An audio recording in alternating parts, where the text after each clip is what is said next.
Hello class, my name is Andrea Urbina and this is my leadership demo video for the MLS 5331 Leadership Communications class. So the chapter that I'm going to go over today is chapter 7, which is Leadership Presence, the Body Language of Leadership. And this is from the Secret Language of Leadership book by Stephen Denning. I chose this chapter because I feel that this is the area of my leadership skills that I need the most work on. I struggle with speaking because I get nervous and that tends to radiate through my body, and you can see that in my body language. So I'd appreciate any constructive criticism in the comments below. So the chapter starts off by explaining leadership presence, which is defined by the ability to connect authentically with thoughts and feelings of others.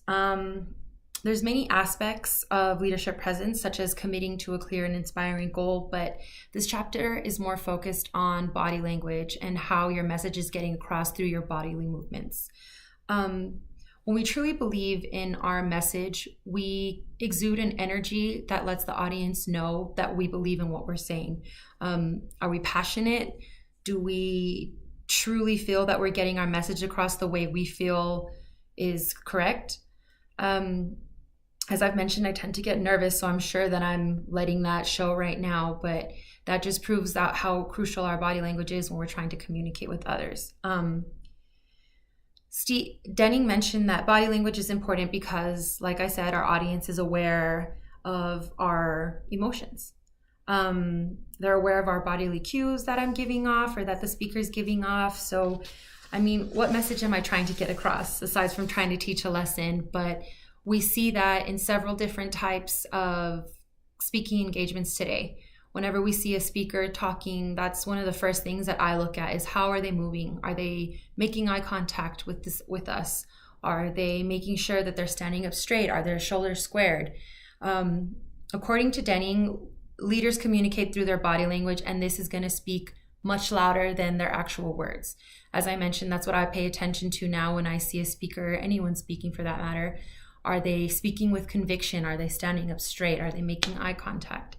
An example of this used in the book was how animal trainers have interactions with wild animals. And they gave us 3 different categories that broke down the different types of individuals who encounter wild animals. The first one was the Hollywood type, which they're pompous and self-absorbed and indifferent to their surroundings, to the animals. So usually in that case, animals will ignore them. So in our case, if we compare that to people, when we see a speaker who's pompous and self-absorbed, automatically we kind of write them off. At least I do. I'm not sure how you guys, if you respect that type of attitude or not, but I immediately tend to ignore that type of leader. The second is they're called researchers. And what they do is they test the abstract positions on the animals and essentially end up being bitees, or the individuals that the animals bite, because they become frustrated.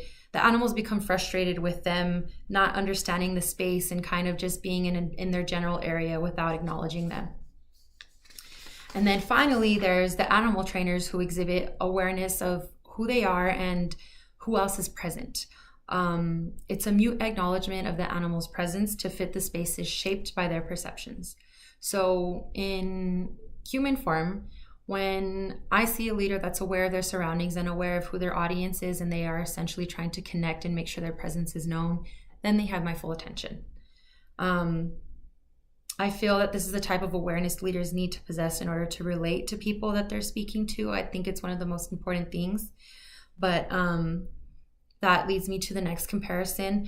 The book goes on to discuss Cesar Millan and his program for his dog owners. Essentially, he is known as the dog whisperer.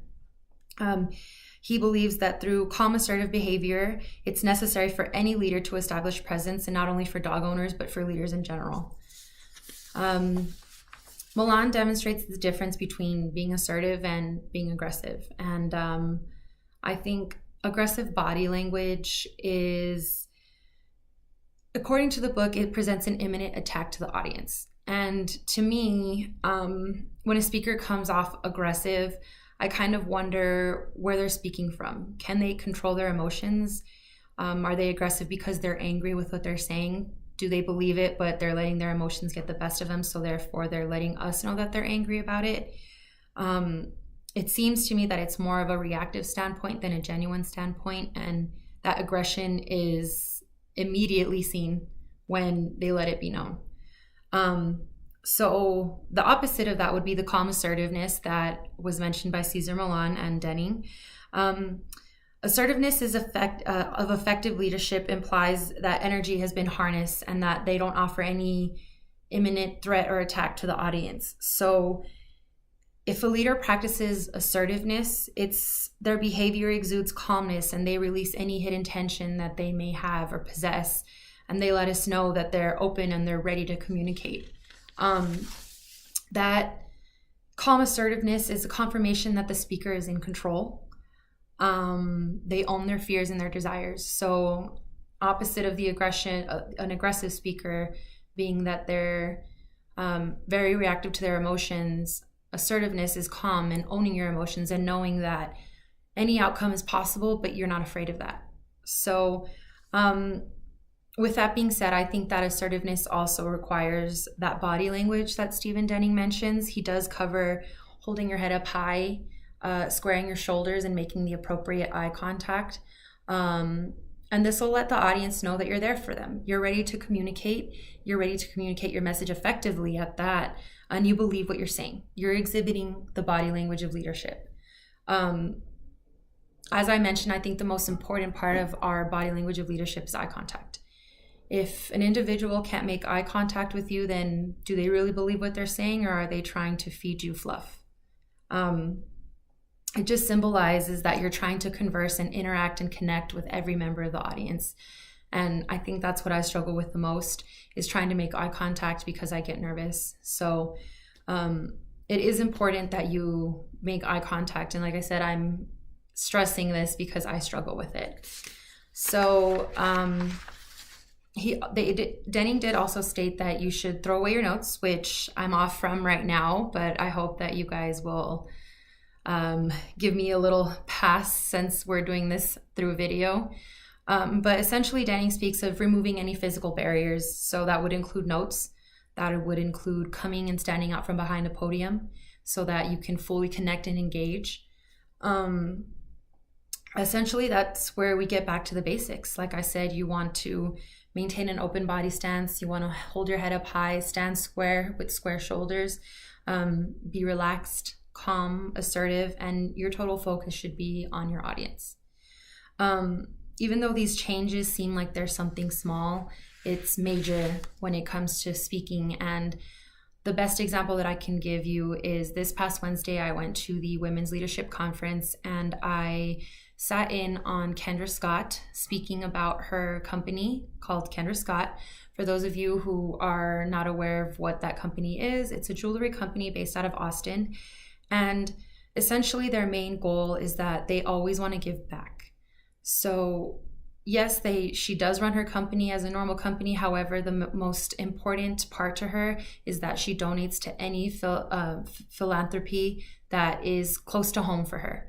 So the best example of this is when she got on stage, immediately she wasn't standing behind the podium because there was a podium with a microphone, but rather she put on a head microphone piece and was walking around the stage, and she was making eye contact with every member of the audience, which is difficult because that room was full. It was in the El Paso Convention Center and it took up the entire area.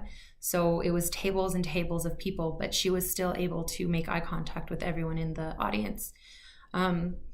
Essentially, her speech was about how Kendra Scott came to be and what made her get there. So as we've read in a lot of the book, using stories to connect with your audience is a major point, especially because she pulled out some emotions in a lot of different people.